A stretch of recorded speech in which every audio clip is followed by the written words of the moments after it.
Mariing kinondina ng Cavite Police Provincial Office ang pagpapakalat ng bomb threat at peking impormasyon sa social media na nagdulot ng takot, pagkaantala ng klase at panganib sa mga mag-aaral, guro at buong komunidad.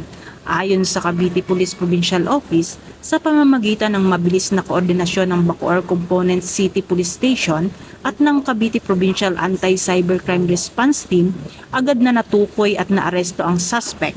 Na-recover din ng mga otoridad ang mahalagang digital na ebidensya na magagamit sa isinasagawang investigasyon. Binigyan diin ng pulisya na ang pagpapakalat ng bomb threat, bomb joke at maling impormasyon sa internet ay may kaakibat na pananagutang kriminal. Anila, sa tulong ng cyber investigation at digital forensic examination, natuntun ang mga responsable kahit gumamit pa ng peke o anonymous na social media accounts. Kaugnay nito, muling nanawagan ang Cavite Police Provincial Office sa publiko na maging responsable sa paggamit ng social media at iwasang magbahagi ng maling impormasyon na maaaring magdulot ng takot at makagambala sa kapayapaan at kaayusan ng komunidad.